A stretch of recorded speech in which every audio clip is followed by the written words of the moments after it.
Hello, friends. Happy Wednesday. Welcome into an all-new episode of the Pack-A-Day Podcast. I'm your host, Andy Herman. You can follow me on Twitter at Andy Herman NFL. You can follow the podcast at Pack-A-Day Podcast. Thanks so much for being here. In just a moment, we are going to be joined by Paul Bretl. Looking forward to that interview with him today. I know you are as well. Paul is always amazing. He's the absolute best. Make sure to give him a follow at Paul_Bretl when you get a chance.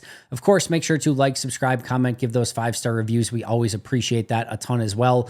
Before we get to Paul, just one real piece of news and notes, and it's actually not a Packers update. It's a New York Jets update. For all that talk back in the day of leverage and who's going to win the leverage battle, and is Brian Gutekunst really a GM, and Joe Douglas is the smartest guy in the room. You know, we don't need to stomp on anyone's graves here. We don't need to take this, maybe too big of a victory lap, but just say things have not exactly gone according to plan for the New York Jets. And I'll always say this, I think the best trades are ones that work out for both teams, where both teams get exactly what they're looking out of it. It helps both franchises. Those are generally the trades that I think are just best, right? It works out for everyone. This has not been the case. Green Bay offloaded Aaron Rodgers' contract. They got multiple draft picks in compensation. They were able to use a lot of that salary cap space to go and get guys like Josh Jacobs and Xavier McKinney. Like, it has been a home run. And of course, goes without saying, it also allowed them to really make that evaluation on Jordan Love and move forward with Jordan Love as their franchise quarterback, which has been huge as well. So the trade has worked out unbelievably for Green Bay. For New York, the GM has been fired. The coach has been fired. The team has been a complete dumpster fire. Aaron missed an entire season due to injury. His second season has been worse than what they did with Zach Wilson a season ago. It could not have gone, and it'd be hard to imagine a world in which that trade could have gone any worse.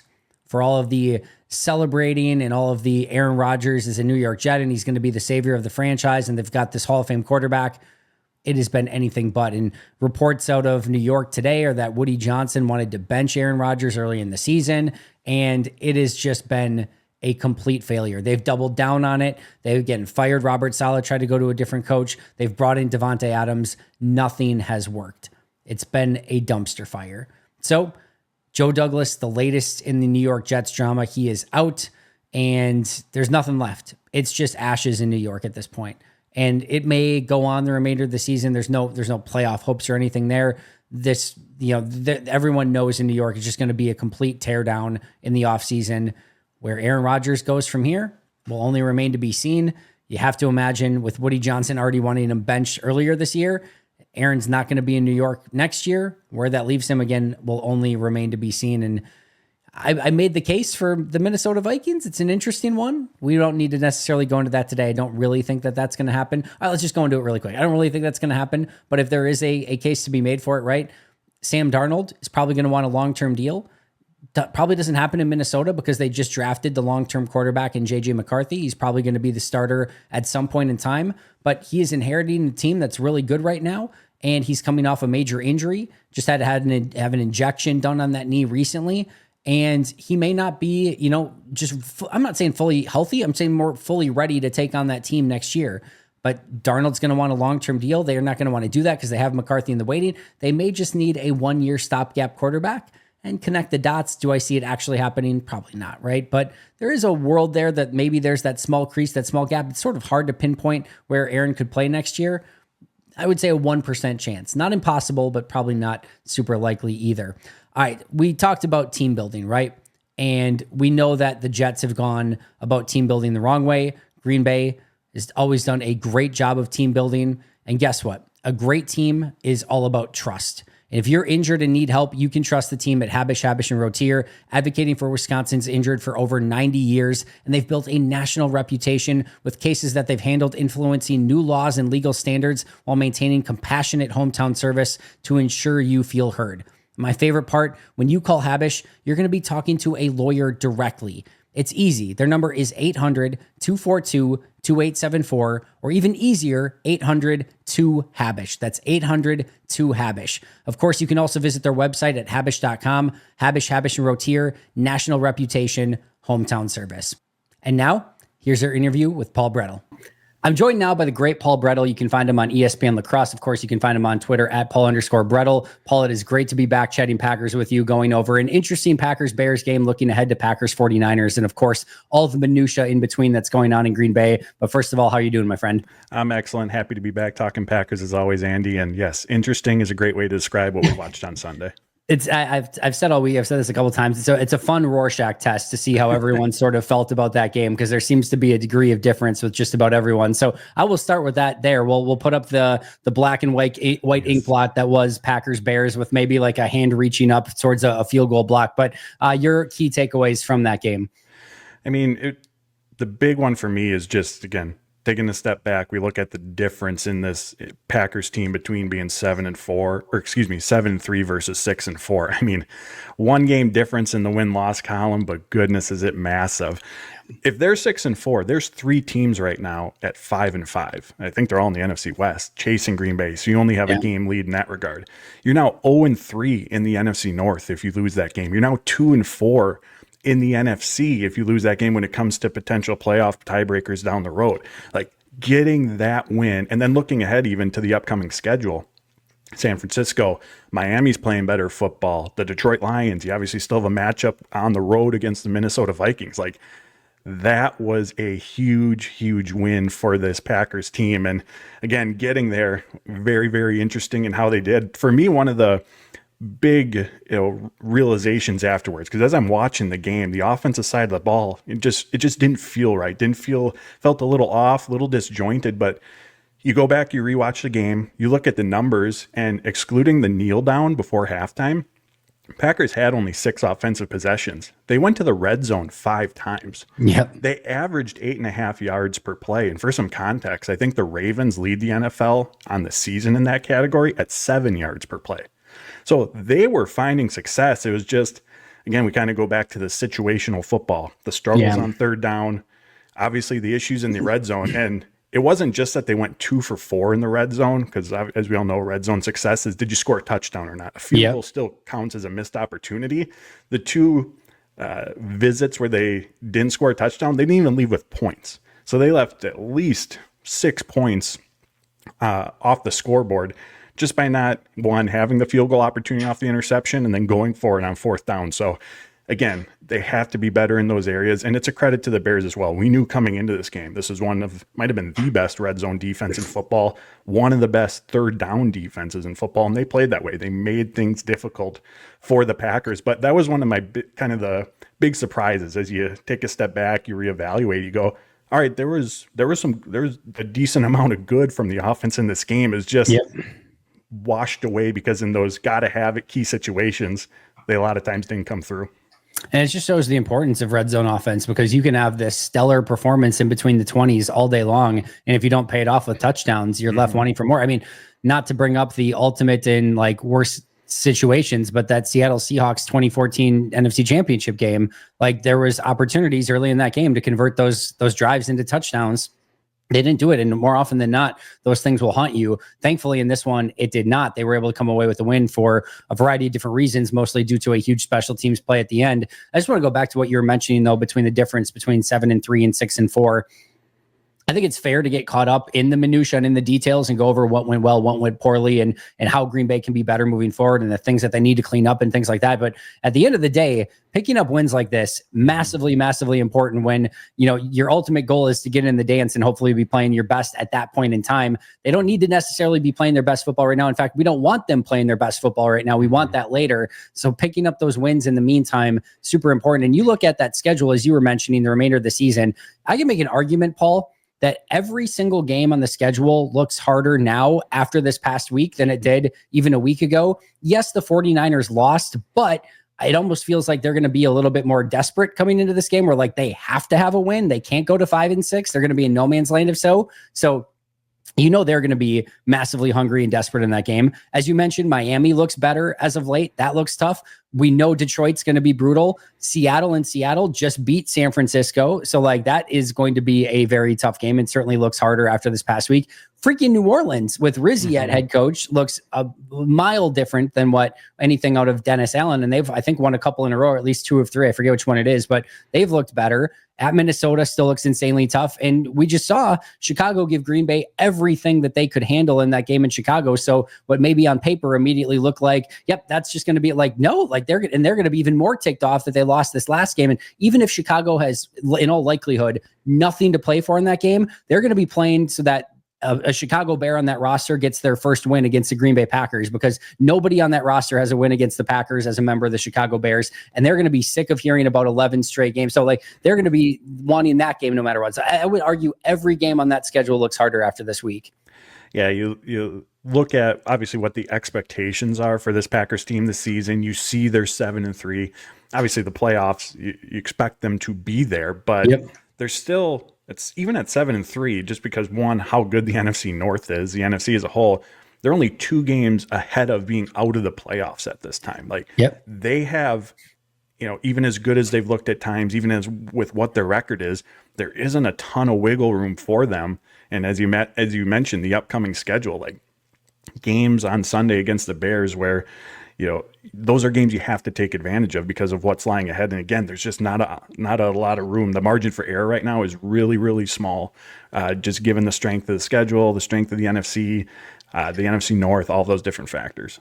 And we'll get to this 49ers game in just a moment as well. But the importance of this game, you lose this game coming up, you go to 7-4. Now San Francisco's at 6-5. You get another loss in the NFC column, another NFC team that has a tiebreaker against you in some playoff matchups. And all of a sudden, again, you go to just 1 game up on those teams and some teams that have tiebreakers on you, including San Francisco in that scenario. So this is going to be a major game for Green Bay as well. For the New York Times simulator, it goes from something like a 70% chance, 70 something chance to make the playoffs if they lose. They're at about 80 right now. It jumps up to like 94% if they win this game against San Francisco. So it's not quite punching your ticket to the playoffs, but a win against the San Francisco 49ers all but punches your ticket to the playoffs, barring a catastrophic collapse the remainder of the season, which we're not even going to speak into existence. So forget I even said that.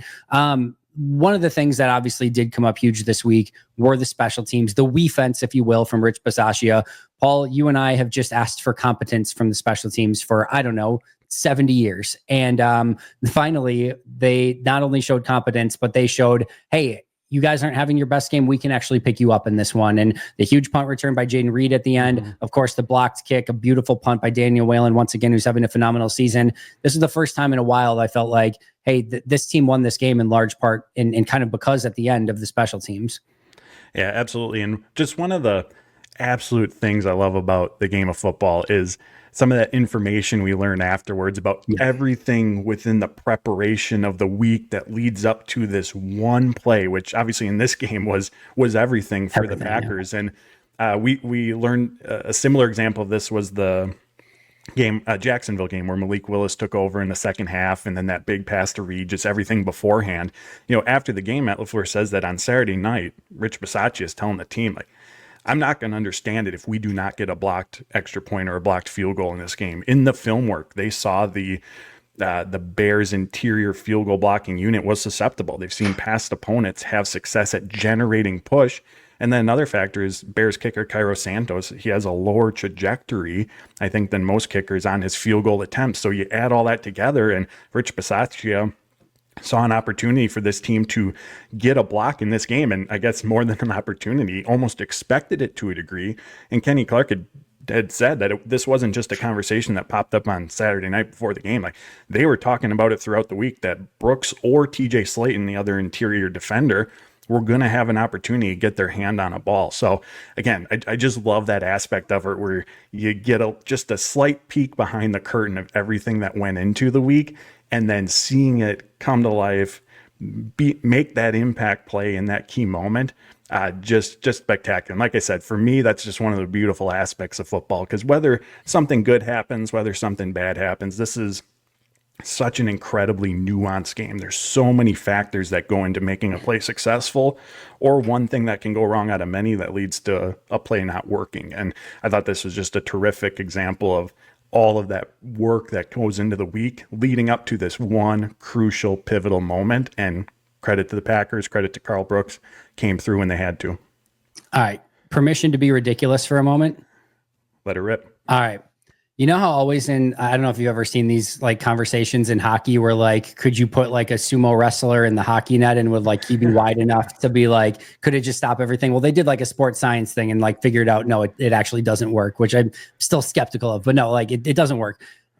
Is there a world like how many roster spots would you need to have a dedicated field goal blocker that's just like 7-7 that's lining up at the line? Is there like a complete level of absurdity to like think that like, because I would have to think if Carl Brooks, who's not like the most ups guy in the world and is not like, you know, 6'6", 6'8", like anything crazy, if he's able to get that, you would think if there's a couple 7-7 dudes that are right up at that line that have a little bit of jumping ability, you know, that could get up there, you would think that you would be able to block a decent chunk of kicks with that, which would seem to have like a decent chance. Am I like how of the level of absurdity of anything that we've ever talked about? It's at like 100, but like, is there's like how many players would you have to be able to have on a roster to have a specialty field goal block person?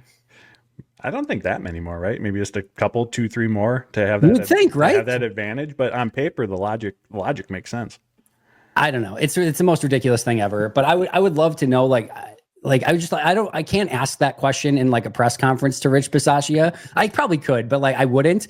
But I would love to just like be able to pull him to the side and be like, why isn't there like a 7'5", like, you know, guy who can jump out of the building, you know, field goal block person for those exact scenarios? And I know obviously like the roster math makes it so that you can't just have a specialist like that, but I don't know. It's intriguing nonetheless to me. All right, I digress. The special teams came up huge, and that was fantastic. And to me, it is one of the real positive takeaways from this game to see this special teams be able to be a unit that can actually help Green Bay win games, which doesn't seem like it should be a big thing, but it definitely is a big thing for a special teams that has struggled for so long in Green Bay. Another one of those positives trended in the right direction in this game was just seeing a breakout performance from Christian Watson and somebody who can be this explosive, dynamic playmaker. I think we even talked about last week of like, you don't want this guy just becoming MVS 2.0 where it's just 9 routes and, you know, decoy throw and like things like that. Like you want him to be involved in a significant way. We only 4 targets in this one, but man, did he make the most of them with 150 yards and really showed exactly what he's capable of in this offense. Yeah, and to your point, yeah, he can do so much more than just be that vertical threat. We saw it on that last throw, that on the crossing route. Like he has the ability to impact the game at all levels of the field, and he came into Sunday with 27 targets. That is the 5th most just on this Packers team. Like it's the challenge for LaFleur as he puts together the game plan is because there are so many options. You can't just, you know, it's what the matchup dictates at the end of the day, right? And even if you go into a game saying, all right, this is a game where so-and-so is going to have these opportunities, all it takes is for the defense to do something differently. And then all of a sudden Love has to go somewhere else with his read and through his progression. So getting someone involved is, you know, maybe not as easy as it sounds, but LaFleur talked about this on Sunday, talked about this on Monday as well. You know, it's a credit to Christian Watson in just his approach and how he attacks the day every single day. And Watson said after the game, you know, it sounds cliche, but I just want to do whatever I have to do to help this team win. Like that is number one to him. That is what matters, but it's because of his persistent preparation on a day-to-day basis that when his number was called in this game, he was able to come through on it because of that preparedness. And I think we've talked about it on here before, but Watson is such an impactful player even when the ball isn't coming his direction. Obviously, we know what he can do as a blocker, just like the other Packers receivers in the run game, but he has a gravity about him. You know, defenders pay attention to that size and speed, and that can create a one-on-one matchup for someone else. That can create better spacing underneath for another pass catcher to take advantage of. So even if the ball isn't going Christian Watson's way, and I know Jayden Reed has said this before, like they can see how defenses defend the Packers differently when he's on the field versus when he's off. So even if the ball's not coming his way, he is a high impact player on this Packers offense, and credit to him for coming through. Cause I mean, that one on the middle at the end of the game, he had to dive for great adjustment on the downfield throw and double coverage. Like these weren't easy completions that he was hauling in either. He was making plays in this game. Obviously when this offense needed a spark, he was there to give it to him. I can't say enough about Christian Watson. And I feel like for whatever reason, and I don't know if it was the initial drop against the Minnesota Vikings in that first game or just some of the injury issues that he's unfortunately had, but it always feels like there's just this aura of like, I don't know if it's negativity or what it is towards Chris. Like, he is one of the most unselfish wide receivers that I've seen. And to your point, like, not demanding the ball. There was a play earlier this year, and I know we pointed it out, but like where he's open in the middle of the field and the ball doesn't come his way, and it ends up going on like I don't know if it's a check down or a crosser. It was something underneath of where he was. And I don't know how many times I've seen a receiver, Paul, that he's wide open in the middle of the field, doesn't get the ball. And well, we've seen some receivers just leave the field. We've seen other receivers, maybe you throw a tantrum or just get upset or just kind of shut down the rest of the play. Christian Watson, wide open in the middle of the field, doesn't get the ball, sees the underneath receiver get the ball, turns around and just immediately starts blocking somebody literally into the end zone, and just, goes off on a tear, making sure that he's setting up his teammate for success. There's never been a conduct detrimental to the team. There's never been anything out of Christian Watson other than just tell me what my job is on this play and I'm going to go out and do it to the best of my ability. And then when you give me these opportunities, I'll go 4 for 150 and I'm not going to gloat about it or demand the ball more. I'm just going to go about my business like every other day. I think there should be a lot more respect and reverence for what Christian Watson brings to this team than I think maybe there has been. I just love watching him play football. And I think, again, he's an unbelievably unselfish player. Yeah, 100%. And, when it's cliche to say, I just want to do whatever is best for the team to help them win. But when Watson says it, you 100% believe him because, again, for everything you mentioned, you see how he operates in the games. You see how he goes about his business. And that's what matters to him, just helping this team win. Yeah, you love to see it. Speaking of players who are helping this team win, we got our first glimpse of Brenton Cox this past week, and we saw some flashes. And, a couple of plays were unblocked. He still was able to finish them. I thought he had a solid game, but, man, the way you heard Matt LaFleur talk about him on Monday, effusive in his praise, certainly feels like Brenton Cox is getting more playing time, not less. And I don't know to the level that I want to go of being like, look at what they found. They found this next big guy or anything like that. But he definitely feels like somebody who's going to be able to help this team moving forward and somebody that can fill that role vacated by Preston Smith. Yeah, last Thursday when Jeff Hafley was speaking with us, that was kind of my like, oh, whoa moment of they really, really like this guy because Jeff Hafley goes, and you can tell in someone's inflection, I'm really, really excited about Brenton Cox. And, again, it's that behind the scenes stuff, the momentum that he built during training camp, he's been carrying over to practice. I mean, Hafley was talking about, you go back and you're rewatching the practice tape each day and you keep seeing number 57 jumping out off the tape, with his ability to disrupt, cause confusion or cause chaos, I should say, on the scout team. And so all of that was happening behind the scenes, which played, a factor in Green Bay's confidence that they have in him, which, trickle down effect, allowing them to trade away Preston Smith. And again, we saw that ability, that high impact presence that he can bring. Again, for any young player, it's all about consistency. It's about doing it again on a week to week, on a day to day basis. But you get the confidence that he's going to be able to do that again because of how Hafley has spoken so highly of him, what he's done on the practice field. And then Matt LaFleur on Monday just talking about his, again, goes back to your approach. How are you on a day-to-day basis in your preparation? And it's those, things away from Sunday that we don't see where it seems like Brenton Cox is just really shining right now. And it's that preparation that's going to carry over oftentimes into production when it matters most.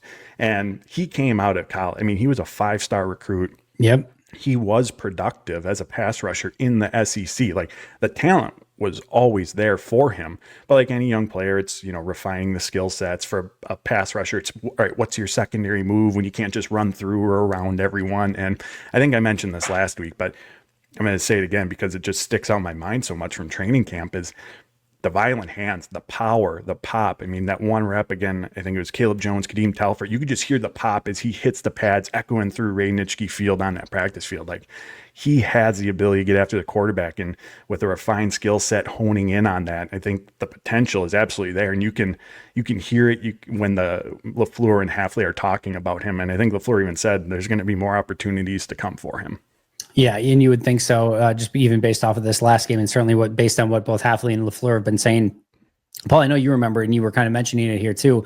Like, go back to OTAs and mini camps, and like he was jumping off the field every single time, to the point where there were a couple times, and obviously when you look at the back of the jersey, sometimes it's tough to see, and that 57 sometimes can look like a 52 if you just glance at it wrong. And there were a couple times where I thought I was watching Rashawn Gary out there and be like, man, he's looking really good. And I'm like, oh, that's actually Brenton Cox that's out there. And like there were multiple times where he was playing extremely violent football, getting to the quarterback. And I did think like that was obviously OTA's mini camps where it was pre-pads, right? So like he was showing up then, and then training camp came along, and it was definitely a little bit of a quieter training camp than what we saw in OTAs and mini camps. But you still saw really, really good stuff, even going as far back as OTAs and mini camps, to the point where, again, he looked outstanding at that point. So I'm excited about him getting his opportunity. I know a lot of people have been wanting just a shot, right? Just see what he has. And in first glimpses, at first glance, he looks the part. And I think, again, he is going to get some more playing time moving forward.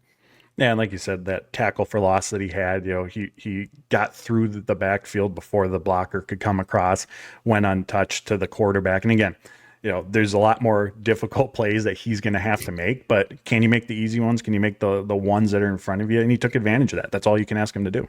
Justice yesterday brought up a great point as well. Is the reason he gets the sack too is because he made that unbelievable tackle for loss, scraping down the line and getting to the running back right away. So you don't necessarily want to now account a blocker for him. You want to keep him honest. So you do the bootleg next time around, and then he goes right to the quarterback on that one. So there's like, that's just completely out of the playbook at that point, because he can't run either thing, because apparently Brenton Cox knows how to read minds and know exactly where to go on the play. But yeah, it doesn't look, or it looks unblocked or whatever, but there's still obviously a nuance to that. And he did a great job on both of those plays, making sure to finish them, which isn't always the easiest, especially against Caleb Williams, which we saw this past game against Kingsley and Igbari on a couple different occasions. So kudos to him for showing out, getting that opportunity, and he's certainly going to get a lot more of them. Speaking of that exact topic, though, going back to Caleb Williams for a moment, it was a little bit jarring to see, really kind of for the first time, a quarterback kind of have their way running the ball, both from a scramble standpoint and from some, read option and keeper stuff, especially after you have Anthony Richardson, Jalen Hurts, Kyler Murray. Like, it's not like they haven't had practice against some very fast mobile quarterbacks. They've held up well in those games. This one, they did not. It seems like this was obviously a new wrinkle in Thomas Brown's Chicago Bears offense, but Green Bay not exactly prepared for it, and it definitely hurt them in this game.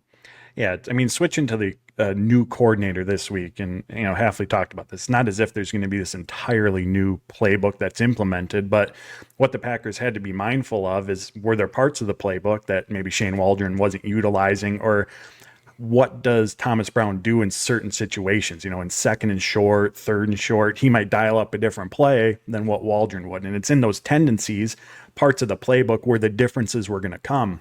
And both Kenny Clark, Xavier McKinney spoke to this afterwards, that they didn't expect as many designed quarterback runs from Caleb Williams from this Bears offense as they saw in this game. And to your point, the Packers entered this game as a solid run defense this season. I think they were giving up 4.3 yards per carry entering the game, which was the 8th lowest in football. As you mentioned, Jalen Hurts, Kyler Murray, Anthony Richardson, Will Levis has mobility. They've shown the ability to contain those guys. So it very much felt like, yes, they were caught off guard to a degree by the Bears utilizing Williams in that aspect. And you could see it too. I mean, the edges weren't being set very well. There were poor angles that opened up running lanes. Again, it all just looked like a team that wasn't necessarily, prepared for that element. And that just had a massive, massive trickle-down effect to the rest of the game. The Bears' ability to pick up, move the ball on the ground, help them be more efficient on third downs. They had a lot of third and short situations. They finished the game 9 of 16 in those situations. They dominated the time of possession, held the ball for almost 13 more minutes than Green Bay, ran 25 more plays on offense than what the Packers offense did. Like we said, Packers offense had only 6 real possessions in that game. And so a lot of that everything just mentioned started with the Bears' ability to move the ball on the ground. And for, all of the praise we've heaped on Jeff Hafley for the adjustments that he's made from week to week and even game to game, Packers didn't seem to really do that in this matchup with the Bears. Yeah, usually it feels like they've got a plan A and a plan B and can kind of go to different things and make those adjustments when needed at halftime. And especially for a team that, again, did have specific game plans in place for guys like Jalen Hurts, Anthony Richardson, Kyler Murray, etc., it would feel like all right, hey, remember some of the stuff we did against those guys? We're going to go back to doing some of that stuff. I don't know if there was kind of like a mandate from Matt LaFleur or somebody else of like, hey, enough with this contain crap. We need to get to the quarterback and get some pressures and some sacks. Like we just need to create some impact plays. So we're going to go for that. And if we give up a few runs, so be it. Okay, if that's going to be the case, you probably need to get there more than a few times like they did in this game. But yeah, it just felt like there wasn't that adjustment that was needed. I talked to Aaron and Nagler and a little bit of Justice about this as well. It just felt like Green Bay was, or I should say Chicago was just a half step ahead of Green Bay all day when it came to the offensive and defensive adjustments. Anytime Chicago brought a blitz, anytime Green Bay brought a blitz, it seemed like Chicago had an answer for it. Anytime Green Bay went into coverage, it seemed like Chicago had an answer for it. It just felt like the Bears were definitely a little bit more in rhythm. It felt like Green Bay couldn't really quite get that big play up until they get to 3rd and 19, and then they still couldn't get off the field. So a disjointed, semi-disappointing day for the defense. It's always difficult when you give up 19 points in a game. You kind of feel like that's still a winning performance. I would have given that, I think, more of a pass if they were the ones that got the stop at the end of that game. It was like, we allowed 19 points. We got off the field at the end when it mattered most. I'd have been like, okay, didn't love it, but I can at least respect it and can feel a little bit more confident. I think the dagger for me for the defense in that game was allowing Chicago to drive down into field goal range to get the game-winning field goal. And had you not been bailed out by an elongated Carl Brooks middle finger, it probably would have been a lot different how I would have felt about that performance. Yeah, and obviously we focus on what did the Packers do well, where did the Packers come up short, but I mean, credit to Thomas Brown for stepping in the game plan they put together, and then Caleb Williams going out there and executing it, because obviously that's a part of this equation as well. The Bears played well in that regard. I think the biggest takeaway here is that I miss Shane Waldron, and I wish that he was still the offensive coordinator for Chicago. All right, I want you to rank your level of concern between defensive line, linebacker, and secondary. So from most concerned to least concerned, how would you rank those three right now? For me, I'm going to go with the defensive line first. And the reason that I'm choosing that is because, again, that trickle down. Like if your defensive front is slowing the run, is getting after the quarterback, everybody else on the field benefits from it. So if you can get improved play from that, I think the entire defense is going to look so much better. Again, you slow the run, now they're in 2nd and 9. It's a predictable passing situation. You have the advantage. Obviously, we know how important getting after the quarterback is from a pressure standpoint, disrupting the timing and rhythm, causing mistakes, potential interception opportunity. So if there's a unit that I can, wave a wand and say, we get better, more consistent performance from, it's the defensive front, because that secondary, where again, there's question marks, they become better because now they don't have to be in coverage for 3-4 seconds consistently. Number 2, I'm going to go to the secondary, and a lot of this decision making on my end is just the value of the cornerback position over the linebacker position. And you hope that once Jair Alexander gets healthy and is back on the field, that they can find that stability at that position group, because Keyshawn Nixon is having his ups and downs. They went to Carrington Valentine this week over Eric Stokes, but again, I think a lot of the defense, the back end can get a lot of help from the front, and then I would put the linebacker position at 3rd.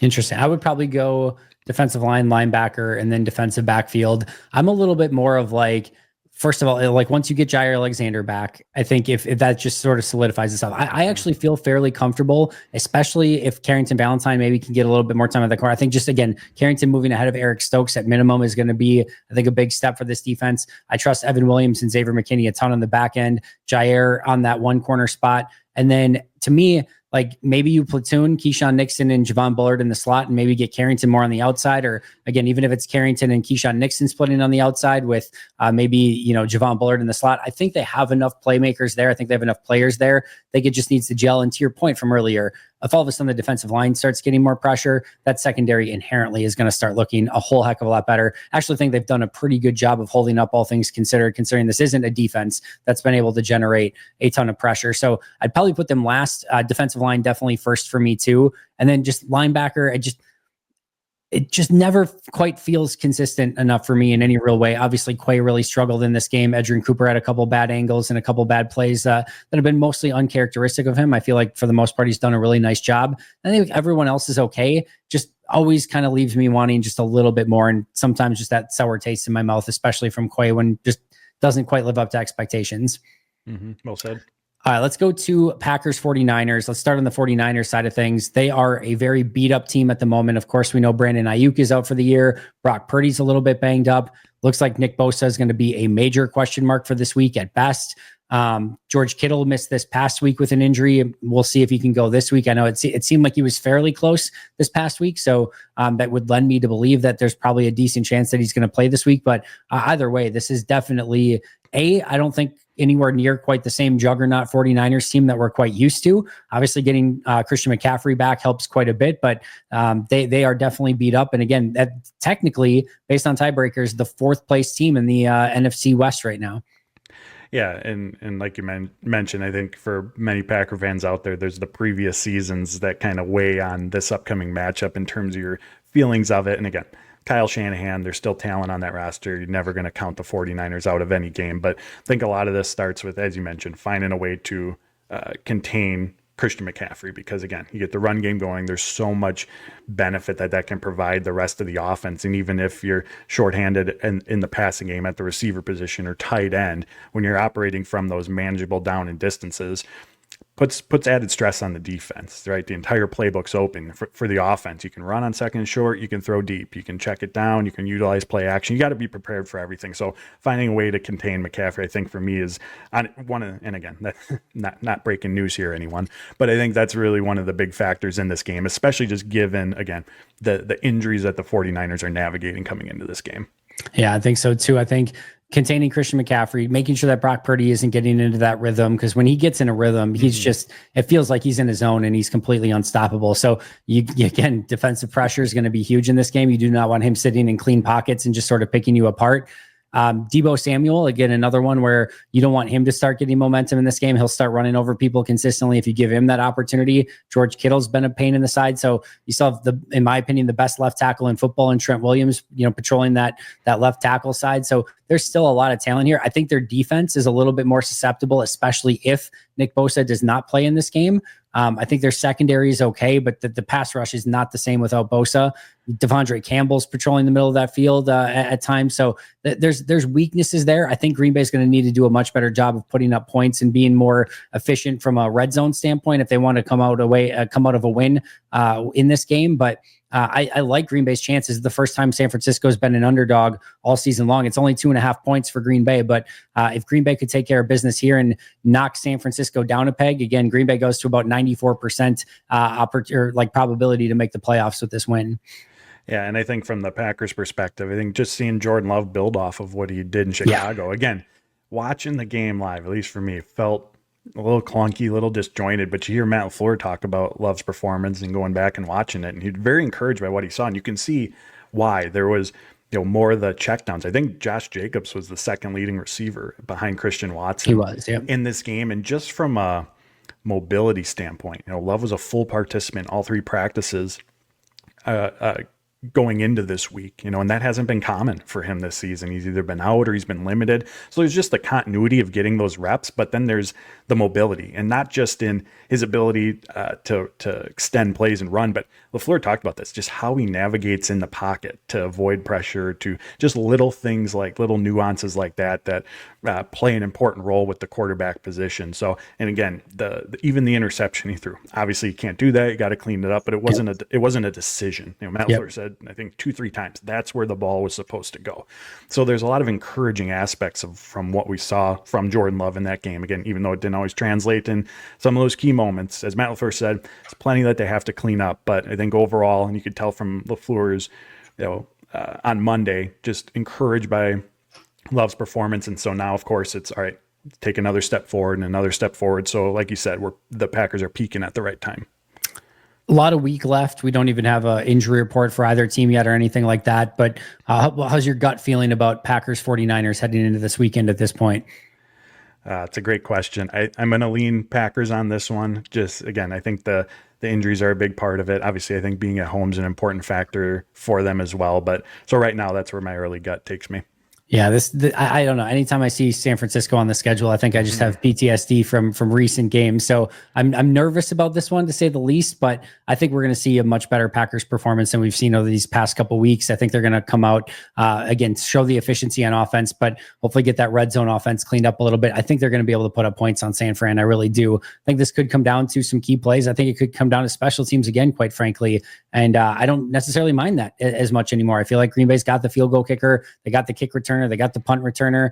Daniel Whalen's been fantastic. Like, it doesn't quite feel like there's that weakness on special teams that there once was, which, of course, going against the 49ers at Lambeau Field, probably famous last words. But, well, what could possibly go wrong? But, Paul, I appreciate you a ton. Hopefully you are right. Hopefully this is trending in the way of Green Bay and they pick up this massive win this weekend. Tell us all about where we can find all your incredible work. I appreciate it, Andy. Follow me on Twitter at Paul_Bretl. Head to ESPNlacrosse.com. All my work there, multiple articles per day. Check it out. I do appreciate it. He doesn't stop writing. It's just a constant stream of articles, and they're all incredible. So make sure to check them out. Again, ESPNlacrosse.com. You can find him at Paul_Bretl. You can find me at Andy Herman NFL. You can find the podcast at Pack-A-Day Podcast. That's going to do it for Paul and I today. But until next time, and as always, go Pack Go.